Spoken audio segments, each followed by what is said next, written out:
This is First Contact, Stories of the Call Center. Get ready to dial into the exciting world of call centers with First Contact, Stories of the Call Center podcast. Join us as we share stories from industry leaders, explore the latest trends and technologies, and tackle the challenges and triumphs of the contact center landscape. Fasten your seatbelt for a high-energy journey brought to you by Nobel Biz, the one-stop shop for all your call center needs, both in software and service.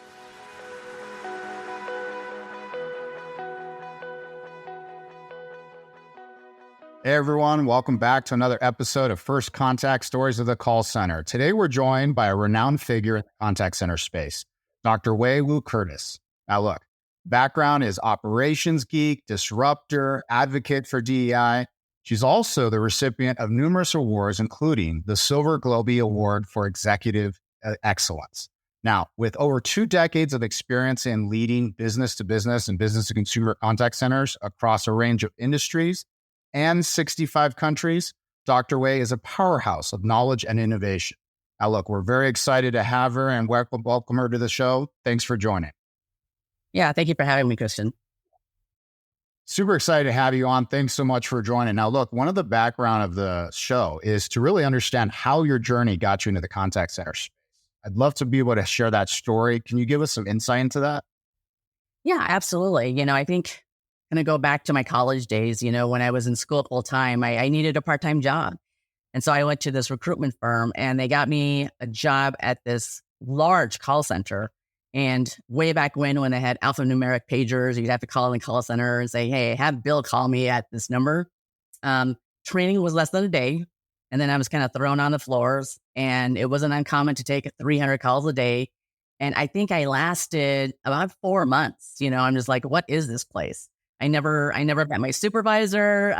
It just seemed chaotic. They're always asking for people to stay over.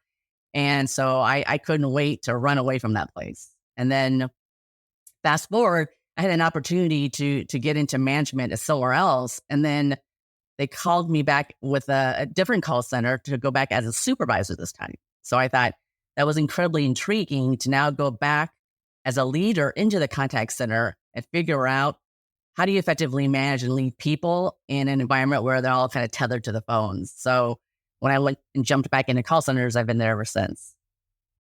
Well, it's interesting that it seems like the experience in the beginning was a little, like you said, chaotic. There was this disconnect from the business side of it, the leadership.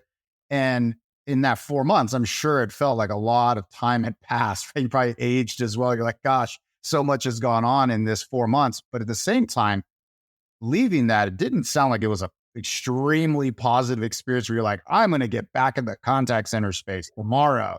So what made you, outside of the fact that now you could go back in, as a higher position, or was that enough for you to go back and go, all right, I'm going to go jump in the cold water? Yeah, I would say, being in a leadership position, that was enough. I mean, I always like a good challenge, and it's kind of like, solving a puzzle. And I don't know if people necessarily had solved the puzzle yet. And so I think that for me professionally was a really good challenge. So let's talk about where you are today, right? So you pivoted to that supervisory role, and you are now as a leader. Let's kind of talk about then how did that transition, and how did you stay in this space? How did you not get burnt out and go like, gosh, this isn't for me? What happened in the transition to that leadership supervisory role that was so different that got you to where you are today versus when you were just hitting the phone? Yeah, I mean, I think that's a great question. When I reflect back, I'm like, gosh, I don't know why I stayed for so long, because if you look at kind of it outwardly, right, it's horribly stressful. Not every 2 days are ever the same. People are always constantly yelling at you, and you're always constantly getting criticized. But I think it's part of my competitiveness is how do you excel and how do you win in this space? And so I really wanted to kind of prove to myself that I can effectively lead and manage people. And then as I gained more and more successes, it just made me a bit more hungry to continue to move up the food chain and be in higher level positions. So then I'd have greater scope and greater empowerment to make decisions that would really fundamentally change kind of the environment and the job itself for the employees. So in your current role today, let's talk a little about what you're doing today, a little bit about the company, and kind of understanding what is that mission of that business today in your current role. Yeah. It's interesting. Most of my career, I've always been on the brand side. So I've always used and collaborated with outsourcing partners. And my experience with them, some were very good. Most of the time, not very good. And so they always caused me, certain pain points in my operations and stuff. Like I said, they're all good to collaborate with, but, there were definitely opportunities that I saw. And so I had an opportunity a couple of years to kind of switch and kind of go to the dark side onto the BPO space. And, I was telling my friends, well, now that I'm here, it's not so dark, right? So being able to kind of take that perspective, being a client, and now on the flip side, now how do I take all those learnings, the things that happen to me with my vendors, and make sure that we don't do those things that support you? And so when I had the opportunity to really go into the BPO space, it was like right before COVID hit. So I'm like, great. Not only have I jumped over to the BPO space and this whole thing is a pandemic, it was a steep learning curve. And so that allowed me really the opportunity to see if I had the right grit and if I had the right resourcefulness and the leadership skills to now take an entire organization and have them survive through COVID. And so that really was kind of the platform that gave me enough confidence to now want to do my own thing.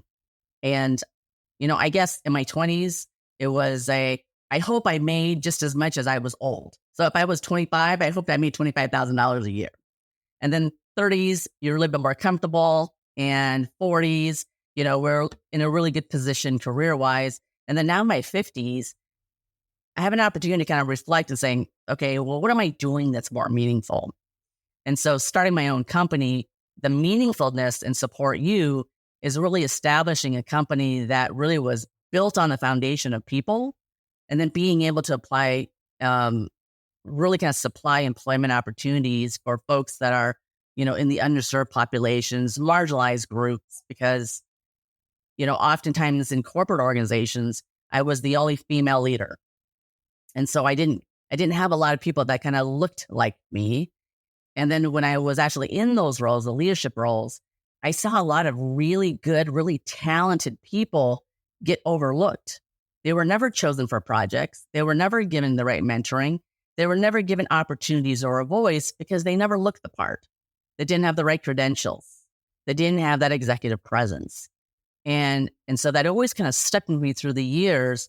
And so I wanted to be able to create a company where anybody that has that desire, the willingness to continue to grow and succeed, we're going to provide those opportunities within our organization. You use two words that I use all the time: grit and resourcefulness, right? And you kind of tied it back to that journey of doing this, business, this entrepreneurial journey during a pandemic, right? And we all know from the contact center space, and we'll talk about it later in the show around, how that impacted you. So it's great to be able to look and reflect back and say, here was your journey. You went through all this time where you're looking at your personal journey. You're also looking at the journey of being the customer, the enterprise, going into seeing what is it like. And we talk a lot about the concepts of know your customer, right? And you were the customer. So now coming into the outsourcing side, you had very specific things that you felt were painful or friction oriented that you wanted to change. And so in that, and considering the background across the industries that you've worked in and the ones that you serve, are there any universal core truths or things around that diversity when it comes down to contact center operations?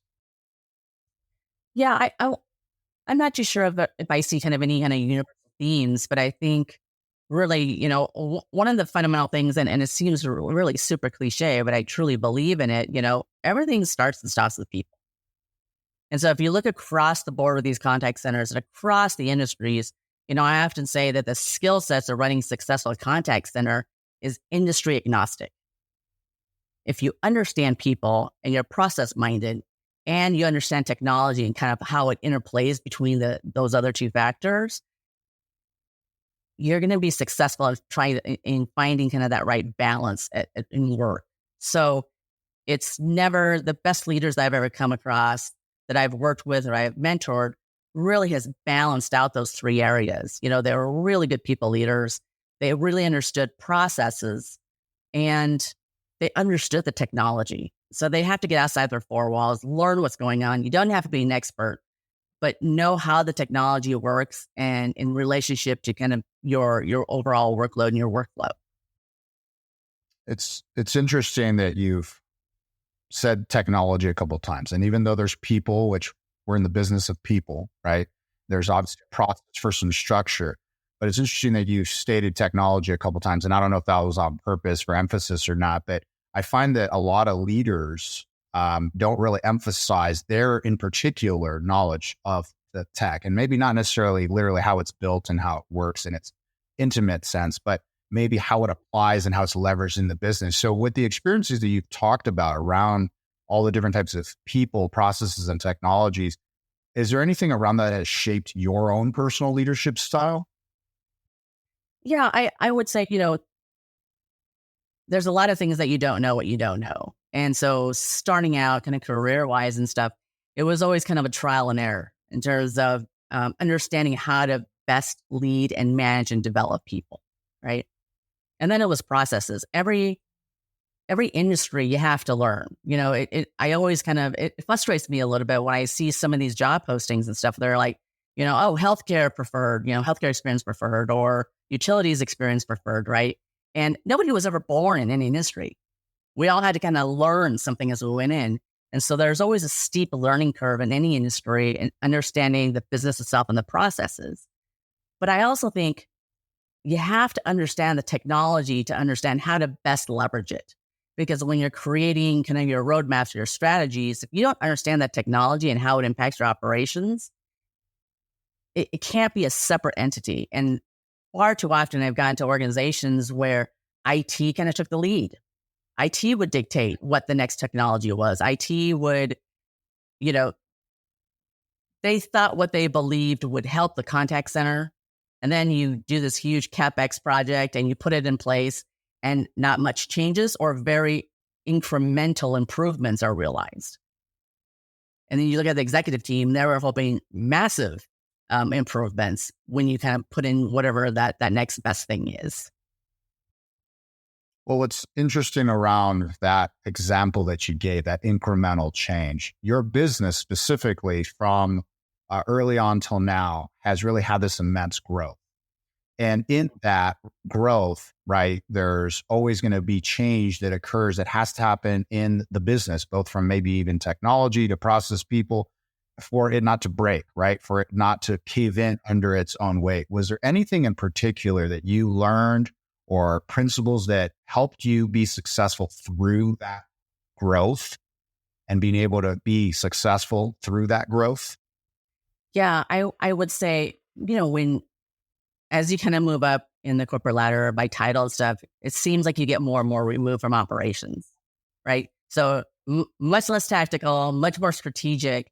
And sometimes you kind of lose sight of what's really going on for Alliance. And so, I always tell people, look, you can only analyze so many spreadsheets. You can only look at so many numbers, but you have to be able to kind of complement that with what you directly observe. And I'll give you an example. We were, on the recruitment end. And this was in Guatemala City where we were testing applicants for the English skills. And we were like churning through so many people just to get like a handful of qualified candidates. So finally, I decided to go and do the assessment myself. And again, these were testing folks that English was a second language. And for this contact center job, well, I just realized that test was very long and it was extremely hard. Like I failed it. So I'm like, man, I can't even get a job as an agent in my own company, right?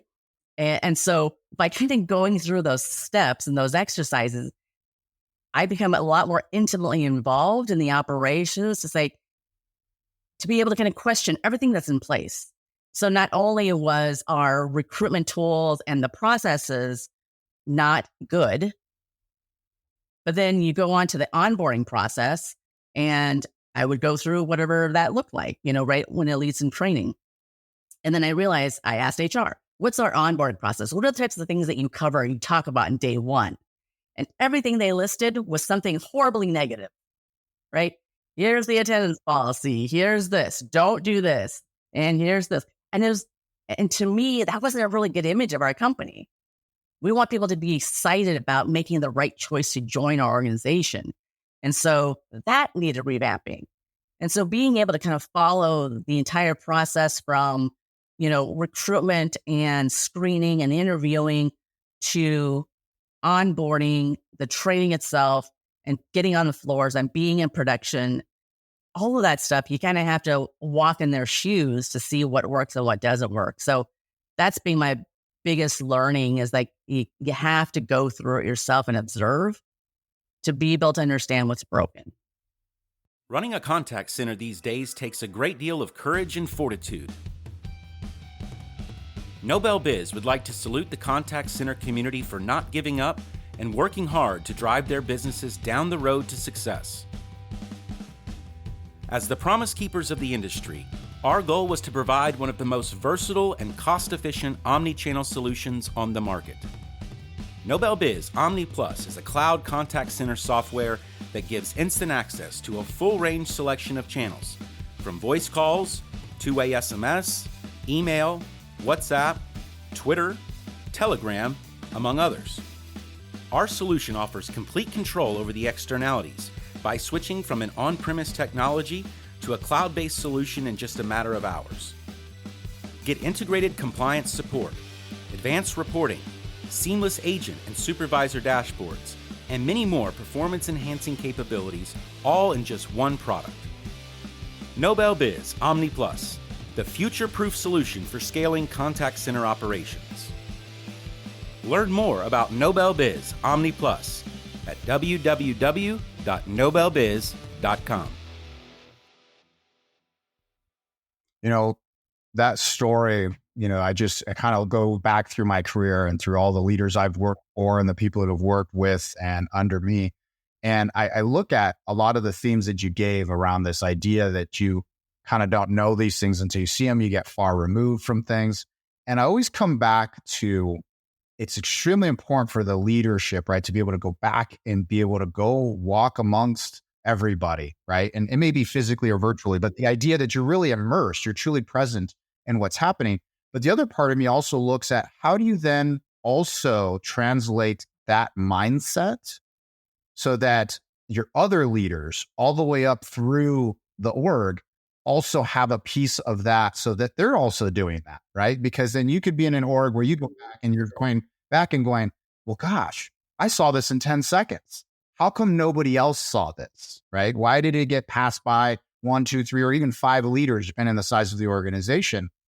And sometimes I attribute that to a disconnect between really understanding your vision of your core value, right? And that core value may be the fact that you have to care for your customer in a certain way. But what does that mean, right? Someone's interpretation of what that means to them may be, we just need to be very strict in the rules and the details, and I have to be overly high in my expectations. And like you said, you failed the test, right? So how do you, as a leader, develop other leaders in your organization as it's grown, so that you're not the only one that has to go back and see all those things? Any insights into what you've learned across your career in that avenue?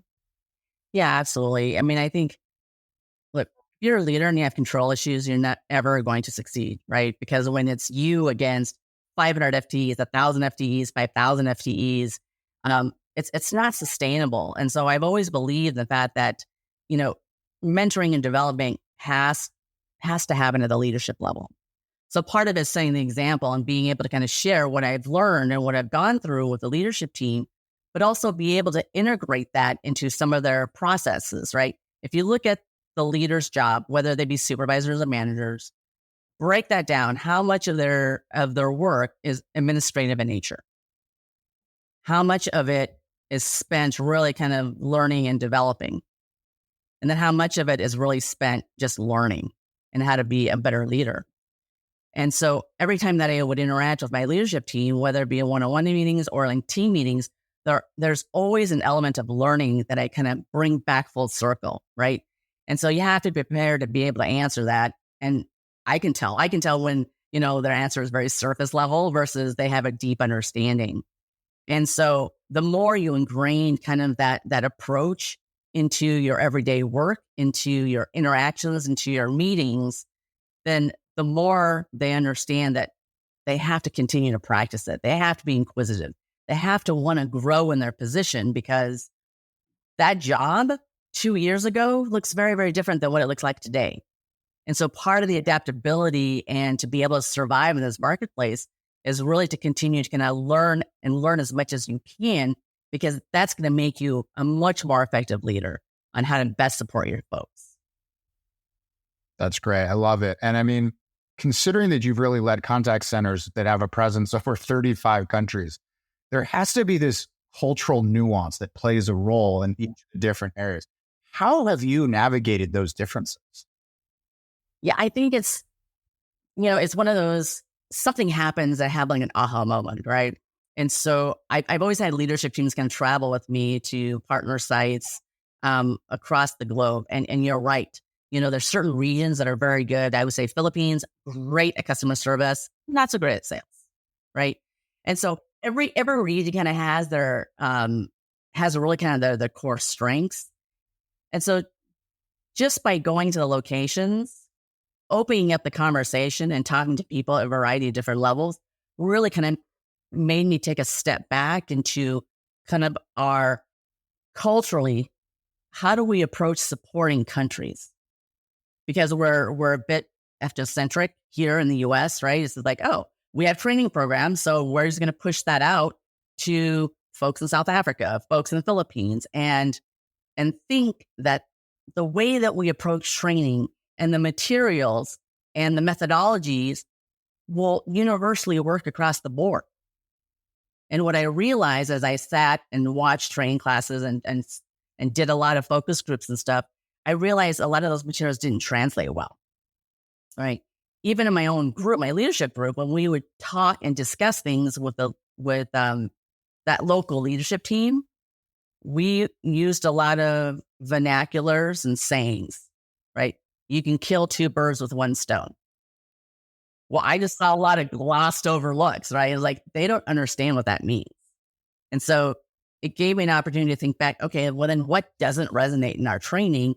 And now we collaborate with a local leadership team to create and revise or also some of our training so that it resonates more with that particular region and culture. Yeah, I mean, that's huge. And I think even not in just the training, but also how do you coach and how do you deal with when there's underperformance and having to engage performance reviews and all the kinds of things of how you communicate have to come into play. And it's great that you not only saw that, but you also realized that that local approach allowed you to kind of integrate into the best and most efficient ways to get that going. So let's kind of go back to some of the core founding principle parts of your business, right? So support you as a woman and minority-owned business. You also have this foundational principle of saying, doing right by every customer, right? So given that mission, doing the right thing, how do you go about ensuring, because that's a pretty big ask of your saying, say, hey, I'm always going to do the right thing, How do you consistently uphold that across all these interactions? And then how has that principle of the business really cultivated everything from your partnerships with your clients to your employees, all the way to the communities that you're serving? Right. Absolutely. Well, I think when you state things like, that we're always wanting to do the right thing, it's subjective. And so how do you take something subjective and put a framework around it, right? And part of it is empowering our employees to make decisions.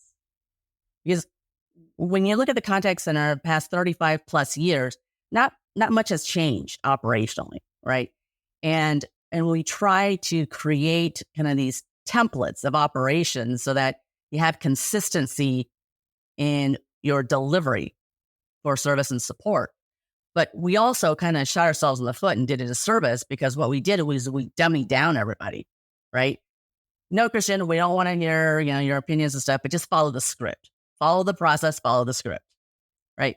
And then when somebody asks you something, it kind of throws them for a loop, and then they don't know what to do. And then what do? They ask their supervisors for the answer, and then they get the answer, and then they move on to the next call. So I think fundamentally, you have to be able to put, and I'm going to start with technology because I do think that's the most important thing, is putting together the right technology stack to be able to provide you with the visibility and the data that you need to be able to give you clues as to, well, what is doing right by the customer mean? And what does that look like? And then be able to take those data points and really do kind of a check and balance, right? We're not going to find everything, but as we mold what should our QA process look like? What should our process improvement methodology look like? How do we glean information and ensure that we put the right parameters around ensuring that people are empowered to be able to make the right decision, that people do have the right education and training and visibility across the board to be able to make those right decisions. So I think there's a lot of support elements in place, from awareness and training and development, followed by the systems to be able to kind of monitor and track that, to now giving that information back to the leadership team and giving them information in a way that, again, fundamentally touches the principles of what's most important to us as an organization. And do people feel that they have the right information at their fingertips to be able to make that right decision by the customers, or whether it be an internal stakeholder or a colleague? So I don't know if I necessarily answered the question, but now you're taking a very subjective, vague concept of doing the right thing and putting more structure around what that really should mean. Well, what I take from it when I'm hearing this, right, and the fact that it is subjective is not necessarily a bad thing as long as you know what to do with getting definition around what is subjective in the moment when it's important. So an example of that is, you were on the enterprise side, you were the customer, you knew the things that you didn't like. So you already knew coming in, here are some things that as a customer, I would have wanted. But when you really take the ultimate end, is like, what outcome are you looking for? And it's not always your outcome. Your outcome may be in that moment, it's, well, I need to have this many sales, this many conversions, I need to have this CSAT score, I need to have this amount of changes to my lifetime value. You know, you have all these metrics that you may say, this is, if I get this amount of this, then that equals good. But in the end, as an outsourcer, right, is you're servicing your customer, who ultimately is probably servicing their end customer. And the right thing for that customer may be different than the next customer that you have. And so being able to be aware of that difference and nuance exists, and how do you actually go about your process and your people and your tech to deliver their version of the next right thing, I think in of itself also pulls from your background and that history of being the customer side. Am I off base on any of that? No, I think you're spot on. You know, I think a lot of times when we kind of look back in our experiences and at what works and what doesn't work, you know, one of the commonalities I also find too is information and communication doesn't necessarily get trickled down to every level. So the learning seems to stop at a certain level. Like, I may, you know, mentor and develop my leadership team from supervisors, managers, directors, senior directors. And then I would hope in hopes that they now take that information and really kind of approach their teams that way, right? And it's one of those things, never assume, just always verify, and making sure that you put those expectations in place and make sure you follow up with the leadership team. But you're absolutely right. It's making sure that, you know, to me, it's hard to say what the right thing is. But what we do know in any element, whether it be different personalities, different situations, different industries, is that you have to inherently connect with people, right? And part of that is really listening to make sure that you understand what they're calling in for, what they need, even in colleagues. Why are they interacting with you? What's the point of this particular meeting? What do they want to get out of it? And so that awareness and teaching people to identify that It takes years of practice, but you have to begin with that training, especially at the rep level.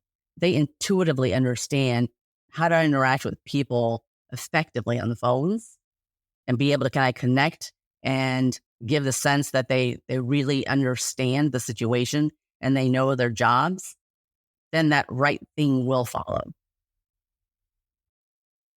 No, I totally agree with that. And talking about the subject of listening to people, right? You're an active speaker. You've done numerous customer service and customer experience conferences. Do you find when you're doing that there's any common misconceptions in the industry that you often find yourself having to debunk? Yeah, it's easier to kind of speak at conferences where you're amongst other contact center leaders because they already understand the environment, right? But for the folks that aren't as close to it, I think some of the misconceptions is like, one, that a call center is not a career. It's just, a job that you temporarily have, or it's convenient for, when you're in school. And so I think people have only kind of seen the bad stuff of contact centers, right? How it's like a huge sweatshop, how it's a horrible job, how, it was inflexible and didn't treat people humanely. I mean, you name it.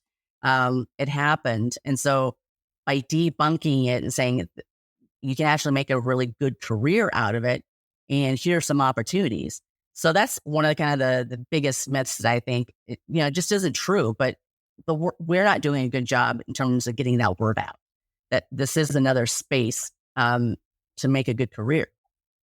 I would say the second piece of it is people tend to think of contact centers as very operational. It's kind of unnecessary evil, right?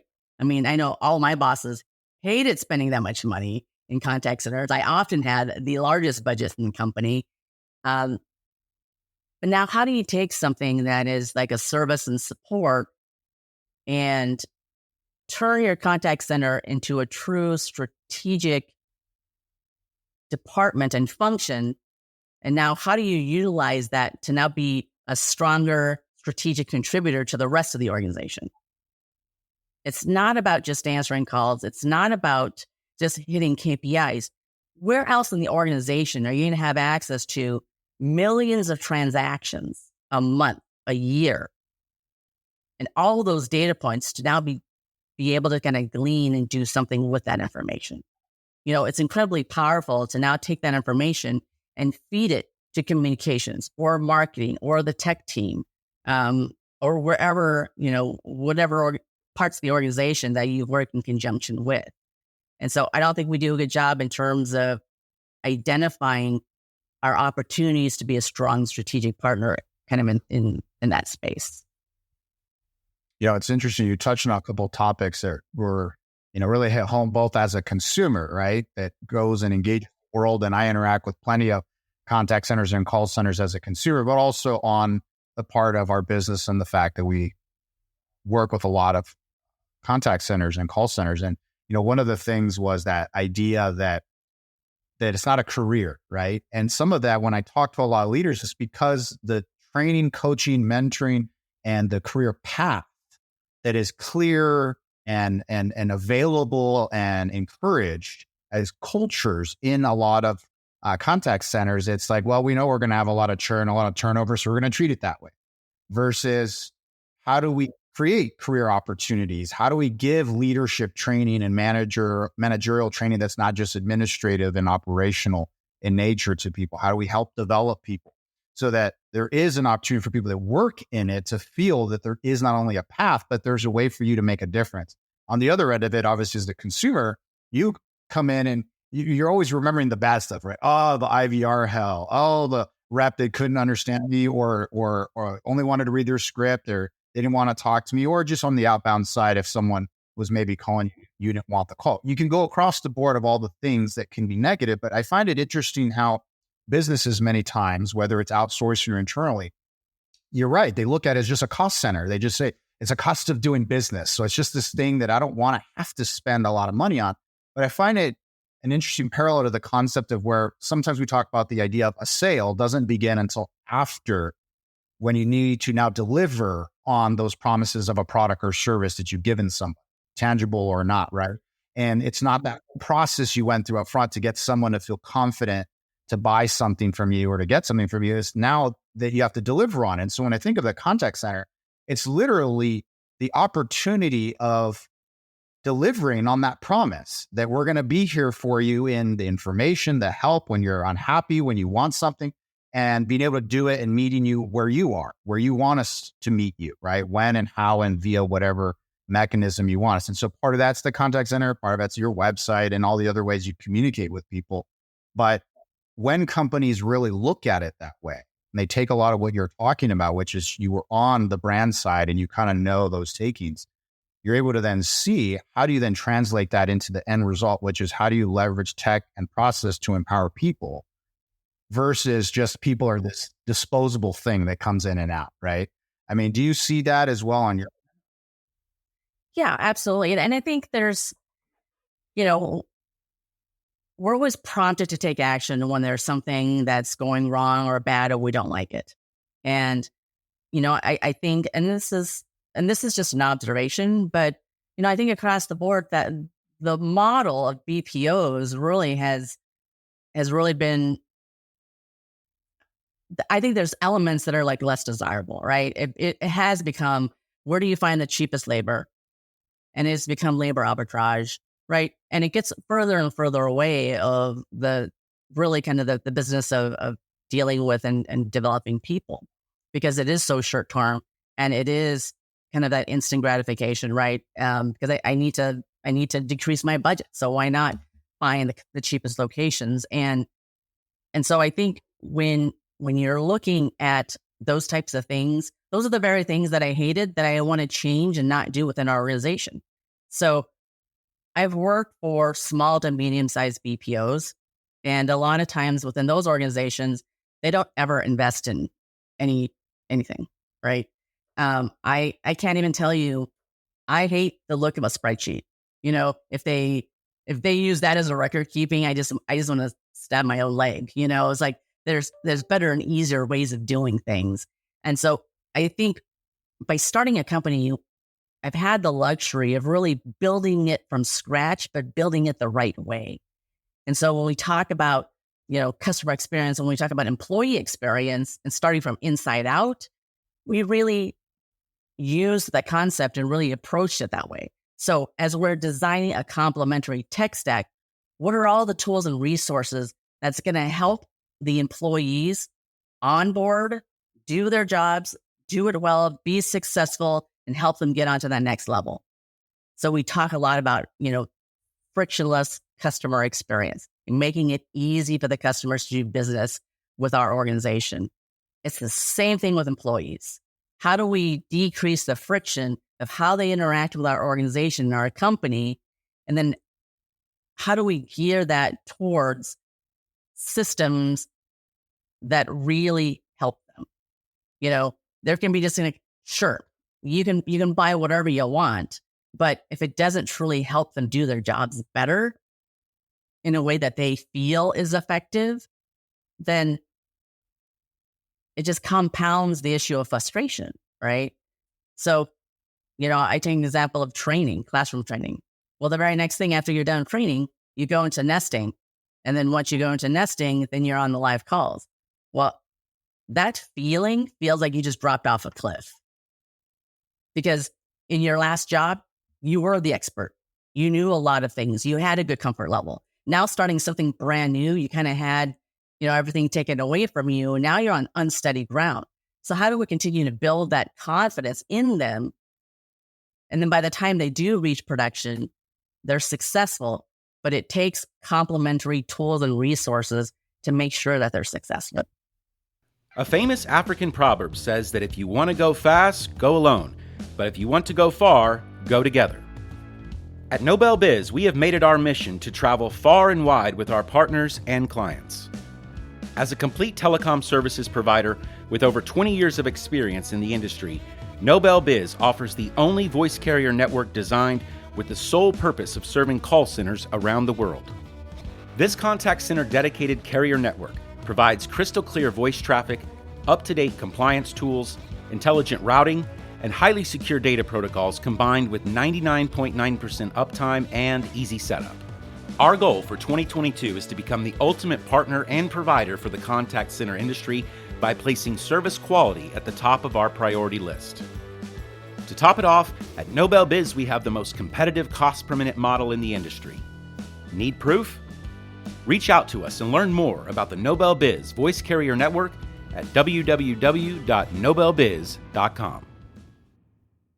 Yeah, that aligns perfectly with a post that you recently shared. It was the insights from 2023, 2024, the Customer Contact Executive Benchmarking Report by CMP Research. They were highlighting that focus of creating what you were describing, the frictionless customer experience, talent retention, managing technology transitions. And, it had mentioned that 3/4 of the executives plan to boost their investments in customer-facing technologies. And a lot of the things that you've talked about kind of align with that. Are there any other items that you think really you believe, right, that organizations should strategically invest or approach these investments on outside of what you said, which is really training, making it simple for employees to onboard and do their job?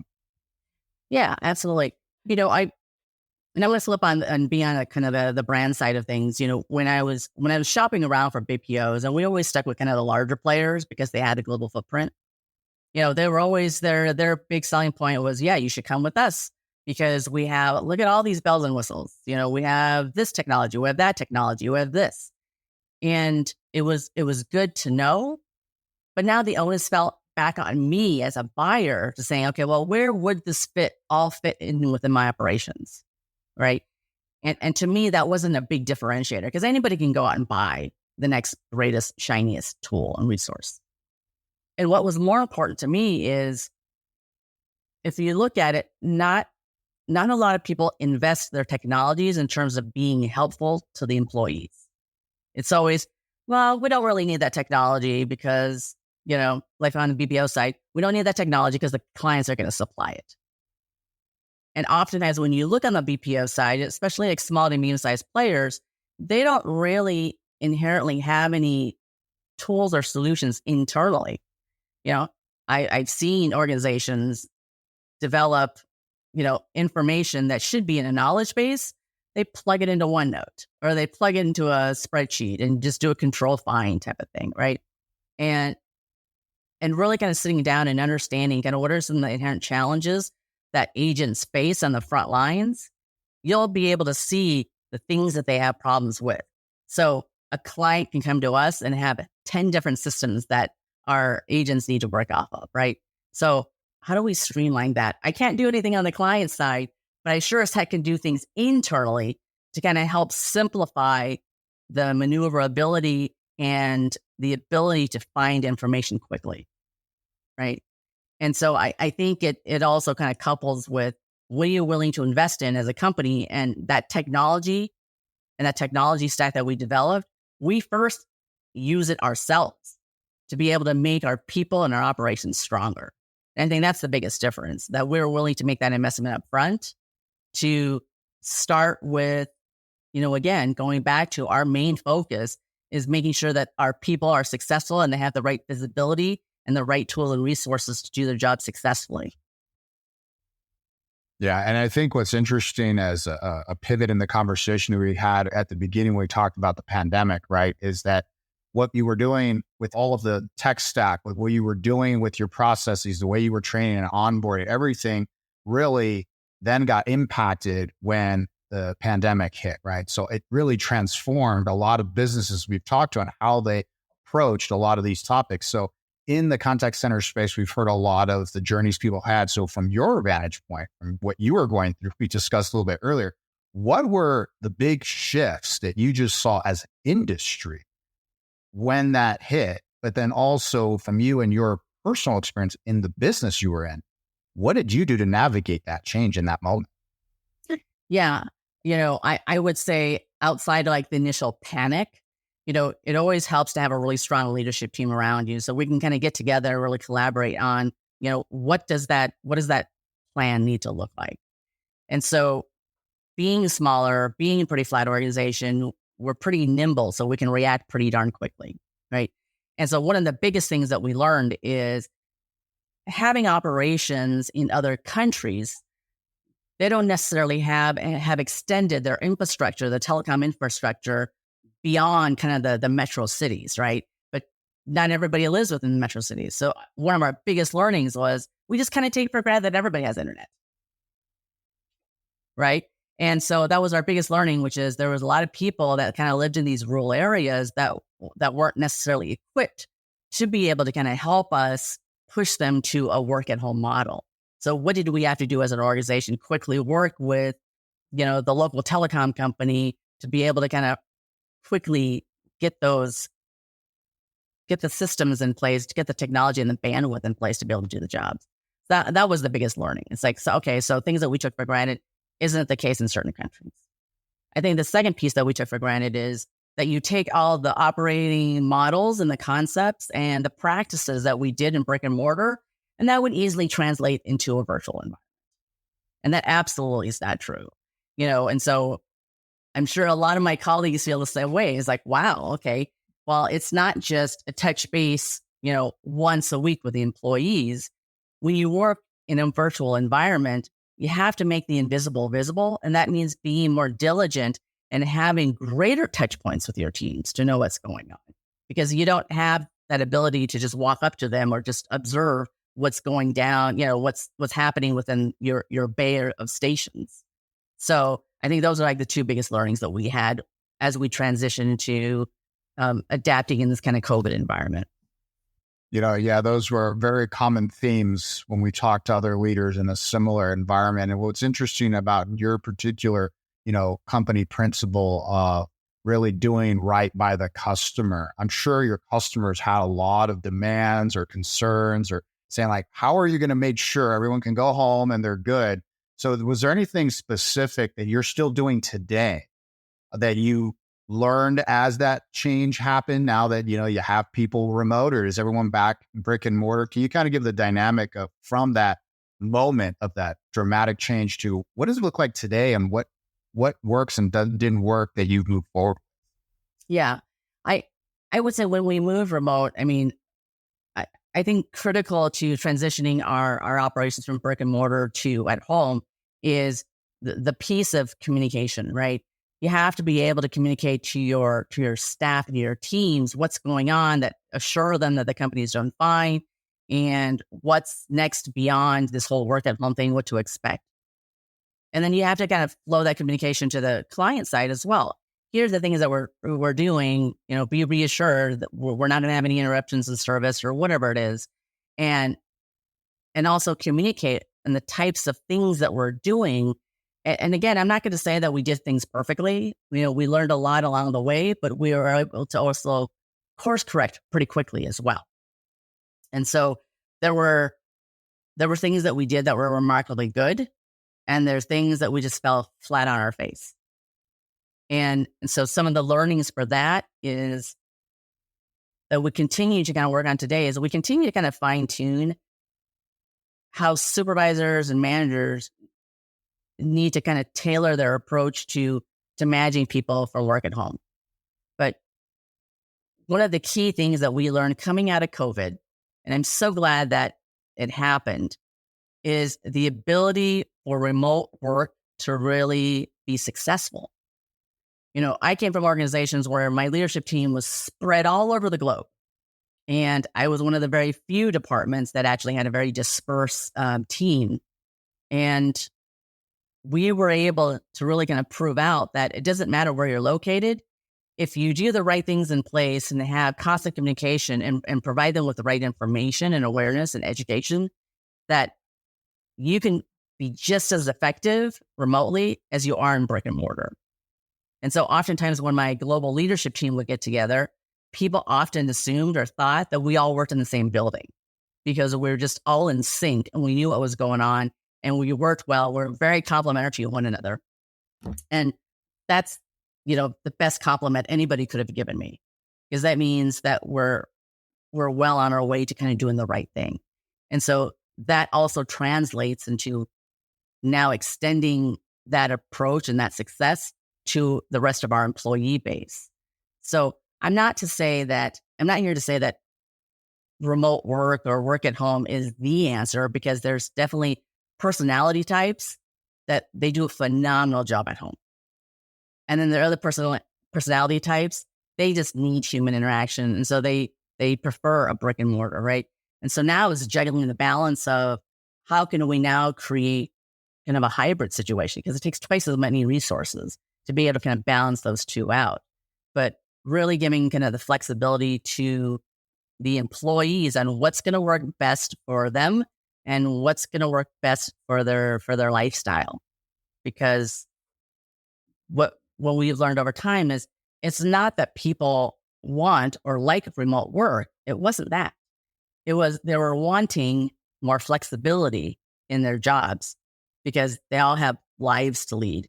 And when we're focused on hiring underserved minorities, single parents, military, you name it, college students, they just have unique challenges within their lifestyle, whether it be, dropping off, picking up kids, or having to care for an elderly parent, or you just don't have a partner to help you. And so by rethinking the way we approach our workforce management has allowed for greater flexibility for our employees, but we also empower them to kind of make those decisions. And I'll give you a specific example. All across the board, workforce management has always dictated, here are the schedules. It's full-time, very few times it's part-time, right? Everything's full-time. And I always thought, well, it just can't be, because there's points where it's a horrible way of optimizing your resources, and it doesn't help anybody because you have gaps of time where you're just way overstaffed.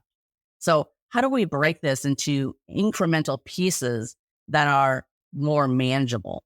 And so part of that, the way we approach workforce management, if you want a full-time job and you want a steady schedule, we provide that. But if you want some additional flexibility, then we just put parameters in terms of, if you want to be part-time, you have to work X amount of hours. And on our particular platform, we break schedules out into 2-hour increments. So they can pick shifts that's going to work best within their day. And then the hours that we really need greater coverage, we put a premium on them. And so now the employee is empowered to make the decision of where and how they want to work. And then they also have to really kind of collaborate amongst the larger collective to saying, okay, if I give up a shift, somebody else needs to pick it up. And now you get visibility to the entire staff of what we're dealing with and how we really kind of promote that teamwork environment, and how are we going to get everything covered for the clients. Yeah, it creates definitely a much more collaborative environment, both in not only communication shifts and, being able to meet the staffing needs, not only physically where they're at, right? You can tackle a larger pool of people that wouldn't ever work in a brick and mortar, but they are willing to work remote, right? And they may also have unique needs in scheduling or how they approach their work. And for the same time, those that need to have the water cooler talk, they need to have the look over the shoulder next to their peer and ask a question or whatever it may be, where they have to be in person. But you talk about that collaboration also in the technology that allows and encourages the process of more touches proactively, knowing that it's needed because you don't have the ability in the remote world the same way you do when you're in a physical place. And so what's interesting about that dynamic is, you're right, the hybrid approach seems to be, pendulum was one way, it's all brick and mortar, then it's all remote. And then now it seems to be kind of finding some balance depending on the business, where there is some percentage that's remote, some that's brick and mortar, or some that, will come in, they're hybrid, they're partially remote, partially brick and mortar, they'll come in a couple days every once in a while. And then you even see the people where they'll say, hey, you all start brick and mortar at a certain level. And when you perform to a certain level, then you get the option, if you want it, as work from home, right? It's kind of like a prize for them to get. So everyone seems to be really finding creative ways to embrace the concept of working from home. So that's already a great piece that you can add to all the things we've had from our other guests. And so I want to switch it to another topic real quick, a little bit more about you specifically. So you really have received some amazing accolades, one of them being, right, the 2021 Silver Globee Award for Executive Excellence. You've also been named as one of the top 10 businesswomen to admire in 2021.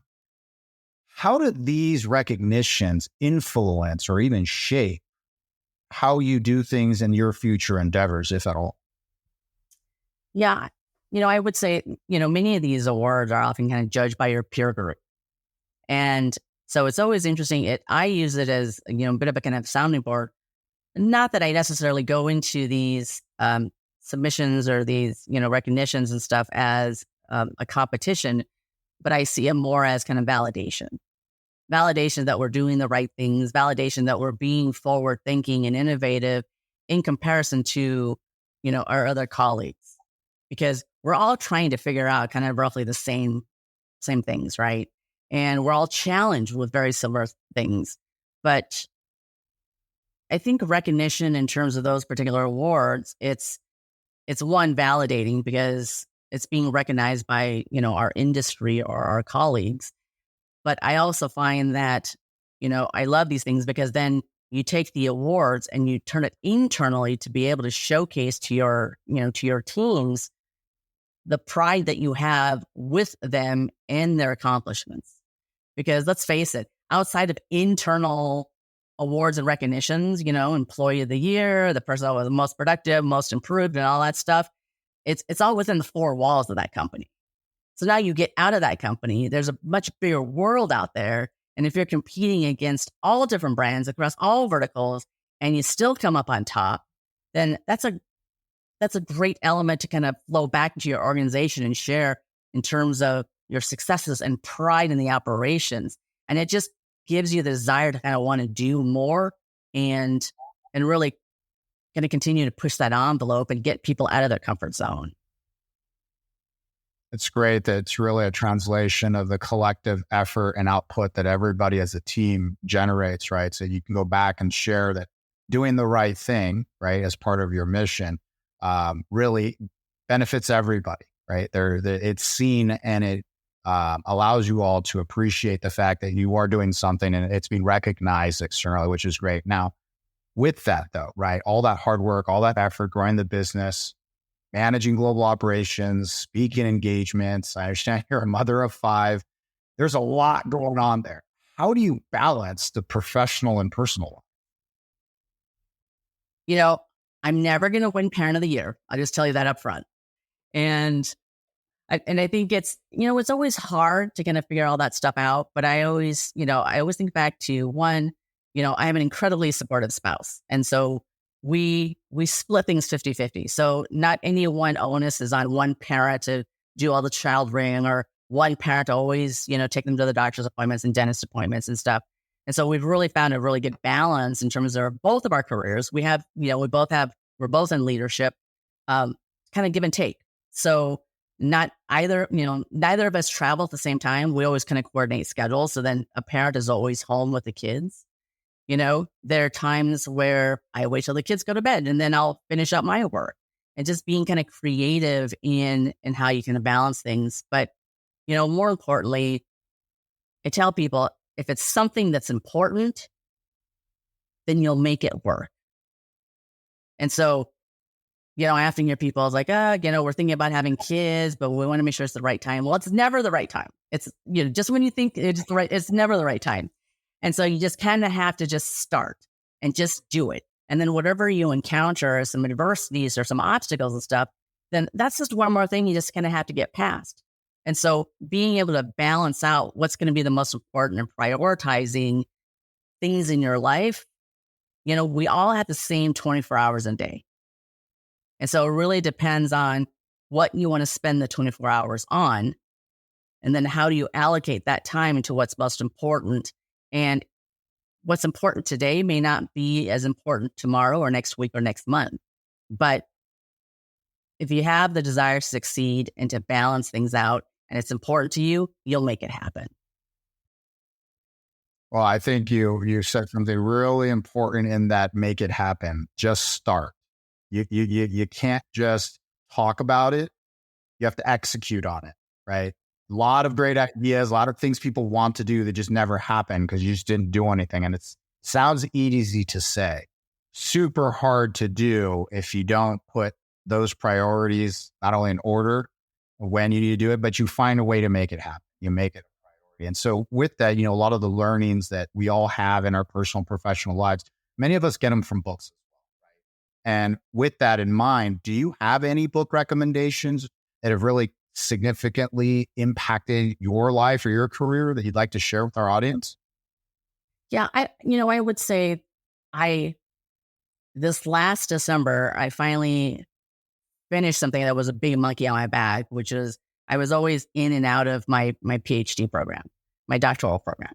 So not only do I have all the careers and the kids and all this stuff, why don't I just pile on a doctoral degree, right? And so my husband at the time, yeah, why not? Why not? And so my husband thought I was insane. And he's like, why do you need a doctoral degree in your position? I'm like, I don't think I even need a bachelor's degree, right? But it was just more of this is something that I personally wanted to do. So long story short, I've spent the last several years, probably the last 6 years, specifically working on schooling. So I'm a horribly boring person. I don't have much of a social life. I don't read anything outside of academic papers and stuff. And so now that I have a bit more time kind of do things that I want, I always think back into, what are some of those pivotal books? And, way back when Emotional Intelligence 2.0 came out, right? By Bradbury. What's good about that book is, one, it has that assessment piece of it. So we're going to show you exactly where you can rely on it. The concepts and the principles seem simple. Like, oh, well, they didn't tell me anything that I, didn't already know. But I think between the assessment, I often use that book with my leadership team and even my employees to now come full circle in terms of their development, right? To be able to now take concepts and theories and be able to directly apply it to the workplace and show them how important emotional intelligence is within the workplace in certain situations and how it's going to allow you to be successful. So I think that's one of the books that is like the most memorable, but I also look at kind of life lessons, and I always tend to kind of draw upon those and really kind of share that with others, and I would say way back when, being part of conservative Asian parents, they wanted me to be a doctor, engineer, lawyer, right? That was the path. So I was clearly on the path to be a doctor. I was in pre-med. I was well on my way to medical school. And at the time, my husband and I lived in San Diego. We just had our first son. And it was time for me to apply for med school. And I knew wherever I would go, basically it was wherever would accept me. And then we'd have to relocate. And I wasn't willing to relocate my husband and my child at the time, because at the time my husband was the breadwinner. And so it was the first time that I gave up on something that I felt passionate about, because I was fearful of not being able to succeed. And so it's those regrets that we have in life, right? And so I take those learnings and move it forward to where I vowed to myself, I will never have any more regrets in my life. Things that I want to do may be totally out left field, hugely risky, but if I put the right pieces in place and calculate the risk, I'm just going to do what feels right. I'm going to do that feels most important to me. And so going back to your question in terms of, books and learnings and stuff, I surround myself by like-minded people. I read a lot of things in terms of what makes entrepreneurs successful. I don't know if I'm entirely an entrepreneur, but I do know that I want to make a difference in how call centers are operated and how call centers are established. And more importantly, how we have relationships and how we do the work with clients. Because being on the other side, my brand was horribly important to me. And I think as we extend our operations to like BPO partners, it is so critical that those partnerships really understand how important the business is to you. And so if my brand isn't taken care of on the other end and they just feel like they're just performing and satisfied in KPIs and they're not the right partners. And so now I take those learnings, flip it to the other side of the BPO world, and I am very protective of all of our clients' brands because I know what it feels like. And we had to continue to do things that solicit trust. And performance are table stakes, but they have to trust us to be able to take care of their brand. So those are like, a lot of kind of every single way I'm learning something new every single day. You never stop learning. But more importantly, taking those learnings, practicing it. If you make a mistake, can of course correct. So I don't know if I'm any wiser. I just have made a lot of mistakes that I've been able to learn from. Well, I think it's a great way to wrap up the show, right? I think there was nothing else I can add to that. It was great to have you on. It was a pleasure speaking with you. There's going to be people that want to get a hold of you or they want to get more information about Support You. Can you give some information on how people can get a hold of you or get in touch with Support You? Yeah, absolutely. Well, I'm on LinkedIn, so anybody can look me up. And so I'm happy to connect and build out my network. And for more information about Support You, you can visit supportyouSolutions.com. And they can find out anything they want to know about the company. Perfect. So look, for all of you who want to connect with Dr. Hui, want to be able to learn more about Support You, please go ahead and do so. We love the insights. We love the feedback. And obviously, for those that enjoyed it, like and comment. For those that stood here and enjoyed the commentary, look, we appreciate you joining us. That's another episode of First Contact Stories of the Call Center. Until next time. Thank you for joining me in this episode. If you're loving the content, make sure to hit that subscribe button on your YouTube channel for exclusive clips, webinars, workshops, and bonus materials. And if you're an Apple iTunes listener, we'd greatly appreciate a 5-star rating and review to help spread the word. On our YouTube page, you can also leave us feedback, comments, and suggest future guests that you'd like to hear from. For even more valuable insights and information on the call center world, visit nobelbiz.com and access our on-demand webinars. I'm Christian Montez, and thank you for tuning in to another episode of First Contact Podcast. Stay with us for the next exciting chapter.